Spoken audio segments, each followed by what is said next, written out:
Welcome back. Today we're doing a custom deep dive into, well, a truly intricate Icelandic police investigation. It's much more than just a straightforward murder case. It really spans decades, doesn't it?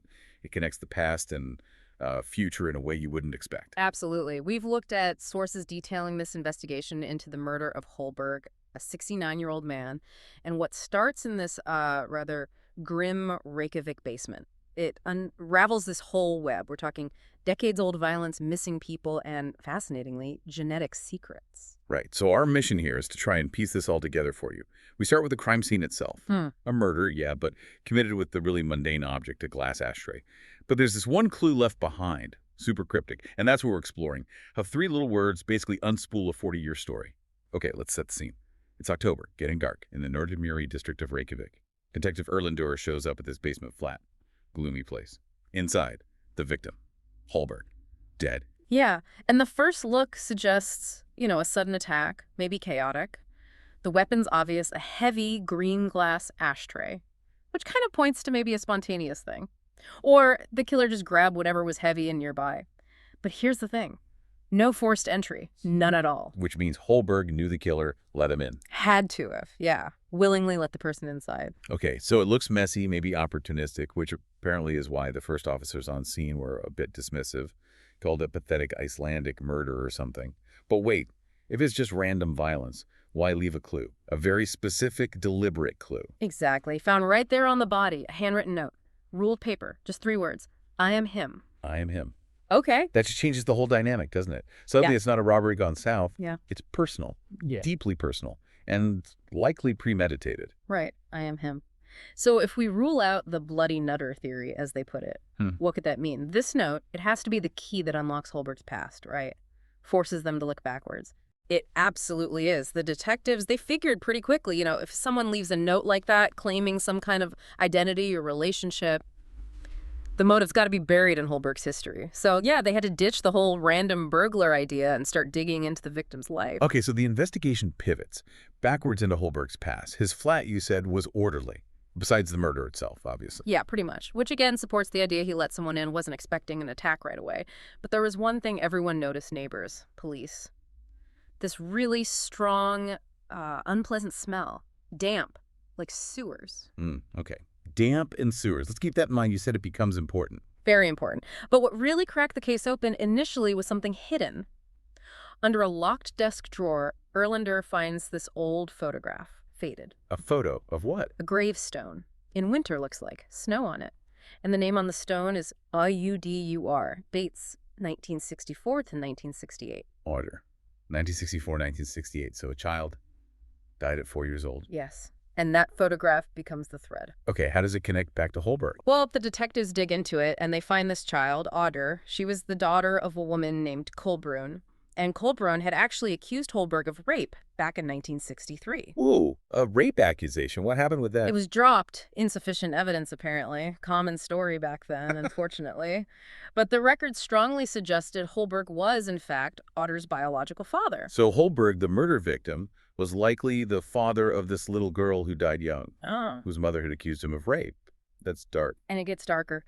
Tragically, Kolbrún, the mother, she committed suicide just 3 years after Audur died. So, yeah, the investigation suddenly has Holberg as a suspected rapist, and this specific child's death right at the center of things. And the way the child died, that becomes crucial too, right? You mentioned a pattern. Yes, a really grim pattern. Turns out Holberg himself had a sister who died young, 9 years old, brain tumor.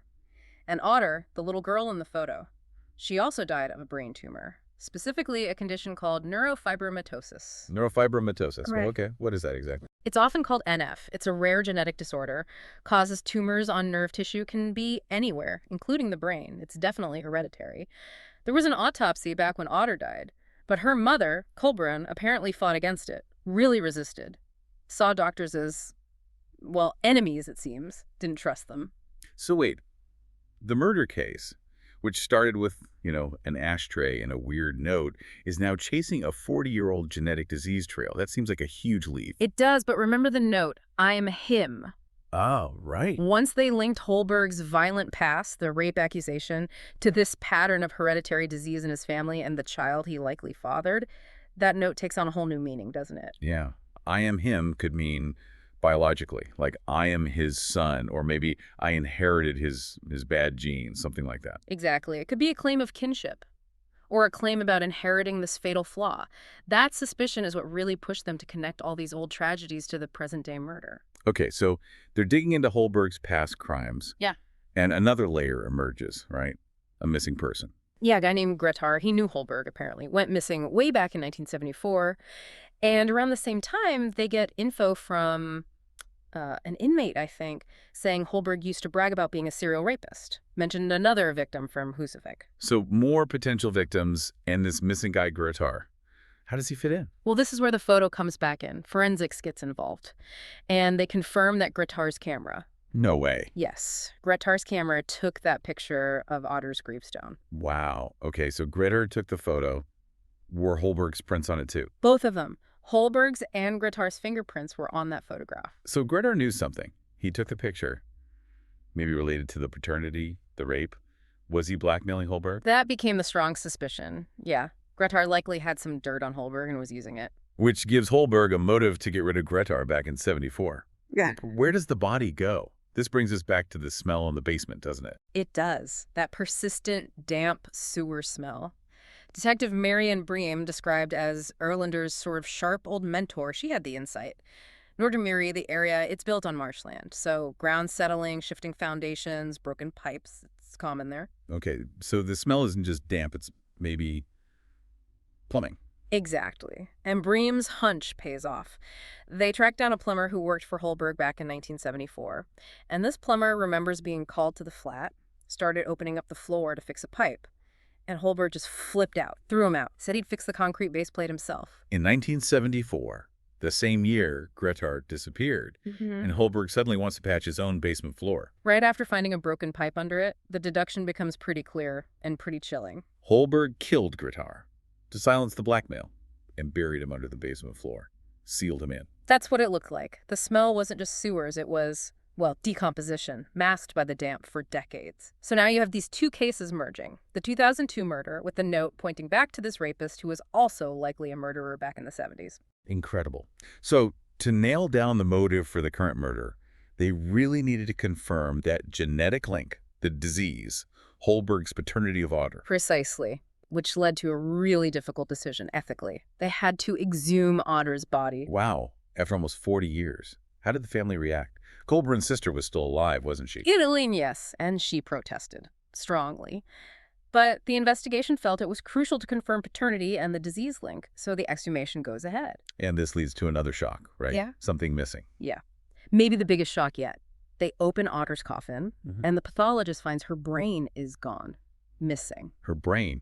What? How? Why? This pulls back the curtain on something called Jar City. It's a dark footnote in medical history, not just in Iceland. For much of the 20th century, pathology departments sometimes kept organs for research, for teaching, brains, other organs, stored in formalin jars, often without explicit family consent. So Jar City was literally a place, like a storage room full of jars with human organs. Essentially, yes. Unauthorized retention. So Otter's brain wasn't buried with her. It was likely taken decades ago and stored somewhere in this medical archive. It's a huge ethical issue, obviously, a violation. Her body wasn't even fully hers in death. Okay, so while they're dealing with the missing brain situation, the detectives are still pursuing Holberg's other potential crimes. That second rape victim, the one from Husavik. Right, they managed to locate her, a woman named Katrine, and she confirms it. Holberg raped her decades ago. A secret she'd kept buried her whole life, never even told her husband. God, that's awful. But did this lead anywhere in the current investigation? It led directly to the killer. Katrine confirmed she had a son, born after the rape. His name was Einar. Einar. Born after the rape. So Einar is Holberg's biological son. Yes. Conceived in that act of violence. But there's another crucial piece about Einar. His job. What did he do? He worked at the Icelandic Genetic Research Center. The National Genetics Database. Yeah. The place with all the information. Exactly. Iceland's population is relatively small, quite homogeneous, historically isolated. So their genetic database is incredibly powerful for tracing hereditary traits, diseases, family links across generations. It's a massive living laboratory. A vital tool for research, I know. But also incredibly sensitive data. So Einar worked there. He had access. He did. Access to potentially the most powerful tool for biological tracing in the country. And you have to assume Einar didn't grow up knowing any of this, didn't know Holberg was his father, didn't know about the genetic flaw. Until something forced him to look. His own personal tragedy, yes. 3 years before he killed Holberg, Einar's own young daughter died. Oh, no. Let me guess. Neurofibromatosis. The same genetic disease that killed Holberg's sister and killed Otter, his unknown half-sister. So Einar must have realized the disease came from his side, from him. Exactly. And he had the means to find out why. Using his access at the center, apparently running an unauthorized search, basically tricking the Data Privacy Committee, as the source puts it, he traced the genetic defect. In fact, 2 devastating things at once. 1, he himself was the carrier. 2, the source of that defect was Holberg. He would have then confronted his mother, Katrine, who finally admitted Holberg was the rapist. so Einar discovers his biological father is the man who raped his mother and the source of the genetic disease that killed his own child. Yes, that's the core of it for you, the listener. This wasn't just about anger over the rape or even Holberg's past crimes. It was this incredibly specific, genetically confirmed knowledge. He found the man responsible in a way for his daughter's death. It was revenge driven by genetic discovery. Suddenly the note, I am him. It makes perfect, horrifying sense. It does. He's asserting that awful kinship. I am your son. I carry your legacy, your flaw. It's a biological accusation. The confrontation must have happened. Things escalated. And Einar grabbed that ashtray. A moment of grief, rage, despair, all of it probably boiling over. And the story doesn't even end there. There's the climax at the morgue, the cemetery. Right. Einar, seemingly driven by this need to connect with his half-sister, maybe right the wrongs done to her remains, he tries to steal Otter's body from the morgue. There was some confusion initially. He apparently took the wrong container first, but eventually he got the new coffin containing Otter's remains, and crucially, her brain. They found her brain, the one from Jar City. Yes, the investigation into the historical organ collection had located it. A doctor or collector had kept it. It was recovered and placed with Otter's other remains in the new coffin Einar took. So Einar gets the coffin with Otter's complete remains. Where did he go? To the cemetery, Right. where Otter was buried. The police tracked him there. They found him dead by suicide. Shotgun. Oh. Right next to Otter's open grave. But before he died, he did one last thing. He took the jar with Otter's brain and placed it inside her coffin, finally making her whole again, in his own grief-stricken way. #tag outro. What an incredibly tragic end. So, in the end, all the pieces fit. Holberg killed Grettir years ago, buried him under the floor. They found the body, right? Yes, the investigation confirmed Grettir's remains were under the concrete. And then Einar killed Holberg. Both mysteries solved. But it wasn't just standard police work, was it? It was modern science genetics reaching back decades to expose these terrible secrets. Yeah, the power of that genetic data is really the chilling takeaway here. It wasn't a random killing. It was, like you said, the genetic legacy of this man, Holberg, coming home to roost. Einar used the database, this tool meant for healing and research, to uncover his own identity, his own connection to this violence, and then to enact this fatal revenge. It really highlights that tension, doesn't it? This double-edged sword of genetic information. It can cure disease, predict risk. But it can also shatter lives, expose secrets families have kept for generations. The data itself is neutral, maybe, but what we do with it, the consequences, they're profound. So Einar used this database to trace a disease back to its violent origin, his father. Makes you wonder, doesn't it? In a world where we can potentially trace every connection, every inherited trait, every biological link through data, how much of our past alley, our personal history, should stay hidden? How much privacy do we keep versus how much is just destined to be uncovered by science? It's definitely something to think about. Thank you for diving deep with us today.